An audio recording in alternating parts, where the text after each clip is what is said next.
Back, everybody, to the weekly Parsha Review. This week's Parsha is Parshas Mattos, and for those of you in the know, this week is also Parshas Mattos. We're going to see Maseh.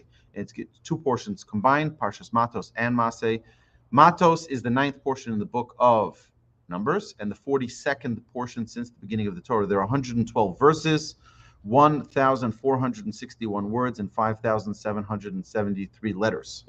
There are 6 mitzvahs in this week's Parsha, 2 performative and 4 prohibitions. The Parsha begins with Moshe teaching the leaders of the tribes everything that Hashem taught him. Among those things are the statutes and decrees governing oaths and vows. A person must always uphold their word. The laws pertaining to vows of a single, married, or divorced woman are also discussed, and the process of vow nullification are detailed. Hashem commands Moshe to take vengeance on the Midianites. Moshe chooses 1,000 troops from each tribe, a total of 12,000 troops, and they wage war, killing every Midianite male, including the 5 kings, Bilam, the prophet, and burning down their cities and palaces. The troops return with the captive women, children, animals, and spoils. Moshe rebukes the officers and is angry that the women and children were spared, since they were the cause of the immoral behavior of the Jewish people. Moshe commands that now all male children and any females old enough to seduce a man should be killed. Then we learn the laws of purification. Any soldier who killed or came in contact with a corpse must purify themselves with the red heifer process that we discussed a few portions ago, Parshas Chukas. Their clothes and any spoils they have must remain outside the camp for a 7-day purification period. The Jewish people are taught the laws of koshering utensils. So many people think that the laws of kosher are just made up by the rabbis. They are not, in fact, made up by the rabbis. They are laws given to us in the Torah, where we see when the Jewish people took the spoils from the Midianites, before they were able to use their pots, their pans, or anything else made of metal or glass, they needed to put them into a mikvah to purify them and to remove them from their state of unholiness. Then, when the soldiers come back with all of the when the soldiers come back, when they return with all of the spoils, Hashem commands Moshe to calculate the spoils and apportion half to the troops who fought and half to the people, with a 0.2% that will go to Hashem, and this comes out of the troops portion. And what does it mean when it says it's going to Hashem? It goes to the Levites, the guardians of Hashem's tabernacle. So in total, they took 675,000 flock, 337,500, of which 675 went to Hashem, to the Levites. 72,000 cattle in total were taken, divided to 36,000, and then 72 for Hashem, for the Levites. 61,000 donkeys in total, divided to 30,500, and 61 of them went to Hashem for the Levites. And 32,000 young girls were divided, and 16,000 of them, 32,000 young girls in total, and divided, that is 16,000, and 32 for Hashem, for the Levites. The commanders report to Moshe that not a man of us is missing. That means there were no casualties, there were no injuries. And you imagine the mighty army of the Midianites were taken over by 12,000 scholars. They weren't, working out in Planet Fitness. They weren't muscular individuals. They're living off the manna, learning Torah all day from Moshe. But those who were committed to Hashem, as we'll see soon in the important lessons, those who were committed to the word of Hashem, Hashem sent them special blessings. Hashem sends them special blessings. This wasn't only them, to those who were fighting the battle. This is to us today as well. In appreciation, the troops donate all the gold vessels, anklets, bracelets, rings, earrings, and clasps that were recovered from war as a thanks to Hashem for their victory. A total of 16,750 shekels of weight of gold that equals to approximately 420 pounds of gold. Imagine how much gold they recovered. And of course, we remember that the Midianites were a mighty, mighty empire, enough to have 5 kings. It was enormous, the victory. This special offering is brought into the Ohel Moed, the tent of meeting, by Moshe and Elazar the Kohen. Then we have an amazing episode from Reuven and Gad, the tribe of Reuven and the tribe of Gad. With an extreme abundance of livestock, Reuven and Gad ask permission from Moshe, Elazar, and the leaders to stay on the eastern side of the Jordan River, where the soil is rich for their animals grazing. Moshe was upset by the request, asking if they would recklessly and selfishly abandon their brothers to fight for the promised land by themselves. Moshe also is concerned that this would dissuade the people, the Jewish people, from entering the land, akin to the sin of the spies, and bring the burning wrath of Hashem against Israel again. Reuven and Gad clarify their intentions, that they only want to build pens for their animals and cities for their children in the east of the Jordan, and then they will cross the Jordan with the entire Jewish people and only return home after every city in the land of Israel is conquered properly.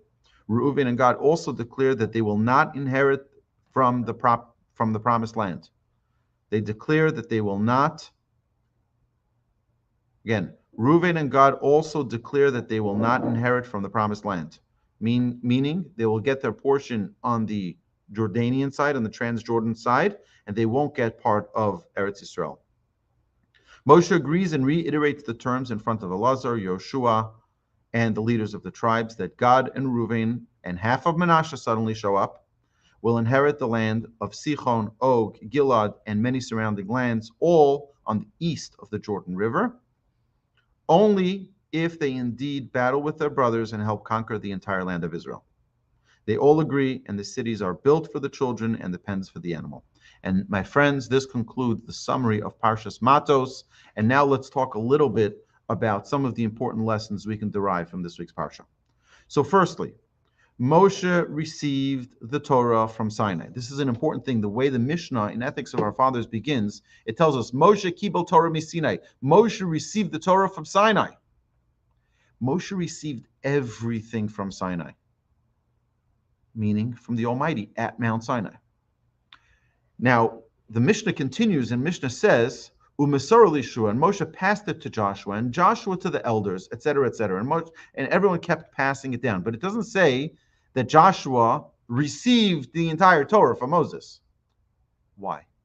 Because the best teacher in the world is God. As great as Moshe is, he isn't as powerful as God. And as great as Joshua is, he isn't as powerful as Moshe. And as great as the elders are, they aren't as powerful as Joshua. And we see a decline in the generation. The Torah that we have today is the exact Torah that Moshe received at Mount Sinai, but on a much lower level. And we need to understand that what Moshe is trying to do here, and why it says that Moshe taught the leaders what Hashem taught him, as much as he was able to funnel out to everyone else, is what he did. But he's not able to present it in the same way that he received it from the Almighty. It's important for us to understand that the higher someone is, closer to Moses, closest to Mount Sinai, the more precious, the more valuable we count their Torah. They're closer to the source. It's an important thing for us to realize that the source for what it is we are learning is very, very crucial. Don't suffice with someone just saying, this is the way it is, or this is what the Torah says. Show it to me. It's something that we do regularly in our classes where we want to source everything that we talk about. Nothing should just be, well, that's the way it is because that's what the rabbi said. No. Show me a source. Everything needs to be sourced. So it's an important thing we see here. Hashem talks to Moshe. Moshe talks to the Jewish people. Everything is clearly written out in the Torah. And this week's Parsha, we see that it starts talking about the vows. Vows, the words that we use are very, very important. Therefore, you'll notice that many people have accustomed to say either not committing to something, but rather saying, I hope to, or bli neder, without a promise, I will do something such and such. It's very, very important for a person to always use caution with their words and not to, God forbid, make an oath, a promise that they don't keep. In synagogue, for example, sometimes people auction off, there's an auction for Simchas Torah, opening the Ark, or on Rosh Hashanah and Yom Kippur, there is a special auction. Everything should be without a promise. Without a promise. I intend to, but I can't make a promise. If, God forbid, I don't come through with it, it is a very serious thing. There's a process also of nullification. If someone makes a vow, and this is what we do every year before Rosh Hashanah, before Yom Kippur, we sit in front of a court of 3 people, 3 adults, and we say, hey, if I said anything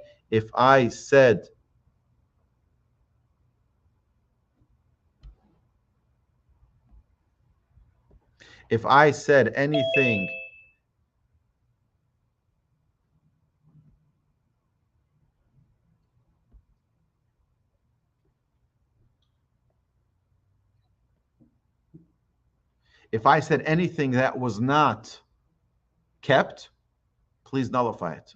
And they say mutarlach, mutarlach, mutarlach, and that's the process that the court, so to speak, the bet din that we assemble, nullifies those vows. Very important. Our word means something.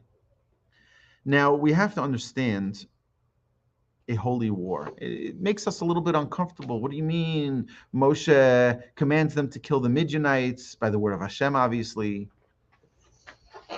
We don't like war. We see war in the world, Ukraine, Russia. Oh, terrible. War is terrible. That's very nice. It's all warm and fuzzy. By the way, all of these morals, these ethics that you hear being espoused in the media, whatever, we have to understand that its source is the Torah. But it's been, I would say, bastardized. It's been destroyed through the impure views of the world. We have to realize that sometimes war is a mitzvah. War is a good thing sometimes, where we eradicate evil. The Midianites were wicked, evil people. Hashem says it's a mitzvah for you to go and take vengeance of the people. They brought you to sin. They did terrible things. They brought you to idolatry. They brought you to immorality. It's a mitzvah for you to kill them. Rid the world of the evil. So yeah, while we want to feel all that warm and fuzzy, kumbaya, and we just get along, and there shall be peace in the world, the Torah very clearly teaches us that there are times that there's a mitzvah to go out and kill your enemy. And no, don't negotiate a peace agreement. We see plenty of that as well in the Torah. We see when Joshua brings the Jewish people into the land of Israel, he gives them an option. Peace or war, it's your choice.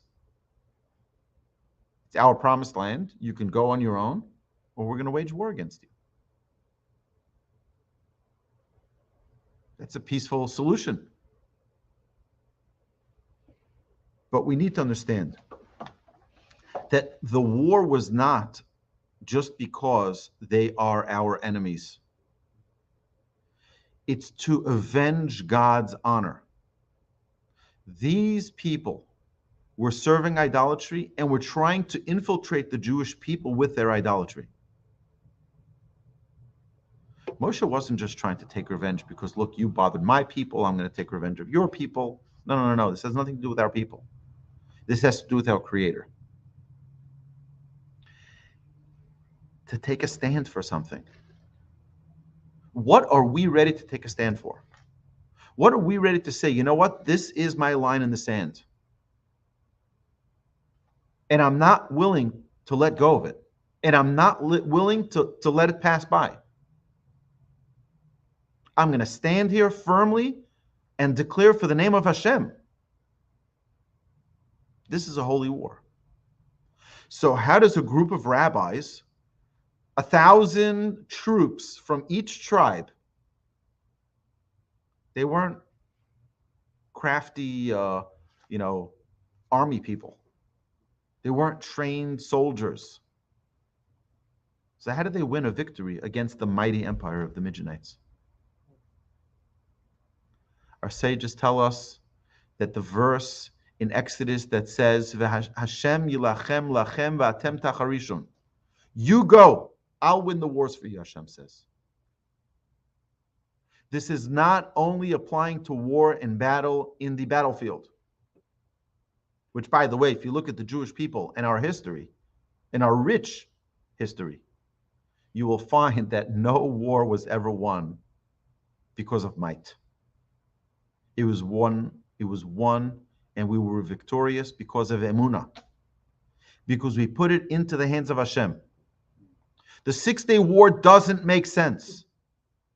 It's that modern day open miracle where we see the hand of Hashem. I spoke to an Air Force fighter pilot who was flying planes for Israel in the 6-day war. And he said, he became religious after this experience. He said, I saw planes over there. And wherever I shot, they just blew up.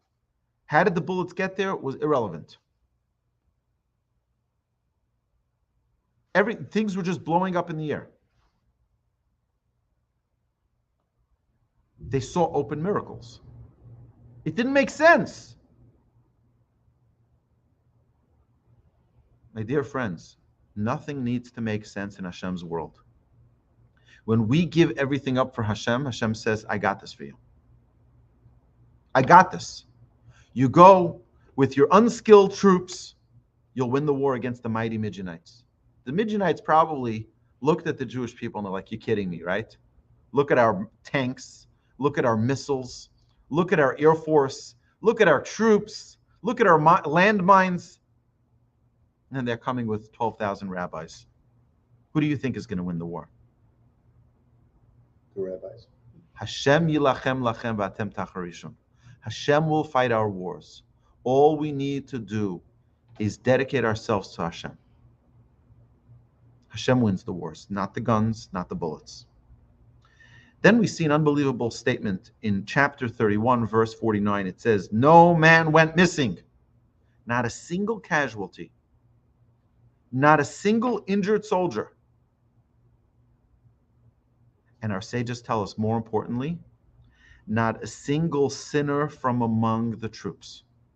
You go out to war, you see a nice pretty girl. We'll see this soon in Parshas Kiseitze, in middle of the book of Deuteronomy. We see what happens if you go out to war and you find the beautiful maiden and you want to marry her. You're overtaken by temptation. Not a single troop. They realized, 1 second. We see this through this theme throughout the Parsha, where they're at a different state, the Jewish people. They realize we made mistakes. We're not going to kvetch and complain anymore. We're better than that. We're going to improve. We're going to show that we are better than that. And they go out for war in the name of Hashem, and nobody falls in sin either. Don't forget, these are the same Midianite women that seduced the men in the end of Parshas Balak 2 weeks ago. You think they didn't attempt it again? But the troops didn't fall to anything. To stand strong, to never let go of our commitment to Hashem. That is why they brought that special offering to Hashem. We can all overcome our challenges. Every one of us are faced with temptation. Different types of temptation. Cheat a little bit on our taxes here. Maybe look at something that's inappropriate. Maybe do something that's inappropriate. Heaven forbid. We have to recognize that Hashem is with us all day, every day. And if we want to invest in that relationship, we need to protect ourselves. We need to do whatever we can to distance ourselves from those temptations. Then we see the purification process that is happening through a mikvah. The mikvah purifies a person. The mikvah purifies the possessions. This is a very powerful system that is used, a very, very powerful system that is used by the Torah to teach us how one needs to purify themselves. We immerse ourselves in water. It says the gold and the silver, things that were created through heat, need to be put back into heat to purify them.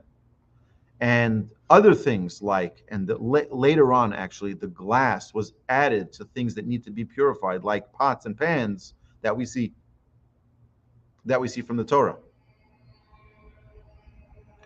But glass is not taught to us by the Torah, that the rabbis instituted. That glass, if you have a new set of glasses, wine glasses that you bring home, you buy them at your local market, you want to use them for your wine. Before you use them, take them to the mikveh, dip them in a mikveh, or if you have a natural source of water like a river or a lake, you can dip them in there. Before you do that, you recite a special blessing, al tevilas kelim, on dipping the dishes. And then you bring them home. Of course, you rinse them out, you clean them up, and put them on your shelf and use them for your wine. Especially important that anything purchased from a non-Jew or anything that was owned or made by a non-Jew must be dipped in the mikveh before using it. So why did Reuven and Gad want to stay outside of Israel? Now, they didn't say, we won't enter the land of Israel. If you notice their language, they said, we'll stay here in the Jordan. They didn't say, we won't go in. Later on, they said, we won't get the inheritance in the land of Israel. But they weren't opposed to going into Israel. They just are. So of course, we know that they were very, very wealthy. They had a tremendous livestock. And they wanted to have a place for pasture, for grazing, for their animals. But our commentaries tell us another amazing thing, is that they knew already, everybody knew, that Moshe wasn't entering the land of Israel. So where's he going to be buried? He's going to be buried there. They said, we want to be with Moshe. We want to be next to where Moshe is going to be buried. Now, we know that another thing the Torah tells us, that when Moshe is buried, nobody knows where he's buried. Hashem hid it from the people. Until this very day, you will never, ever find the tombstone of Moshe. You will never find where Moshe is buried. Ever. That's what the Torah says.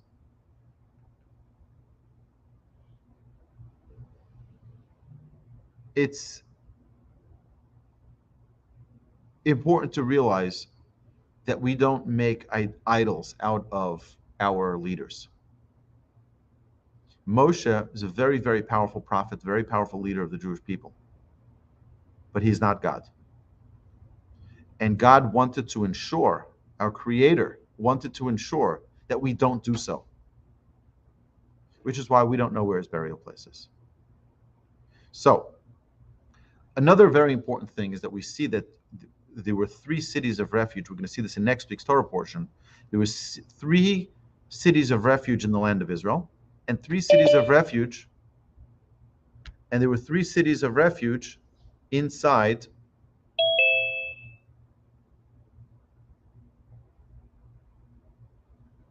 and there were 3 cities of refuge in the Jordan. But there were only 2.5 tribes in the Jordan and 9.5 tribes in Israel. So it doesn't make any sense.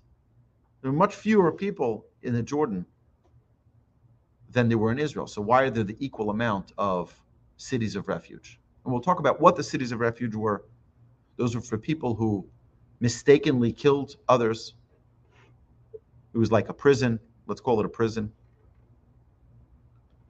So if you notice, what we end our parsha with is that Reuven and God said, we're going to build cities for our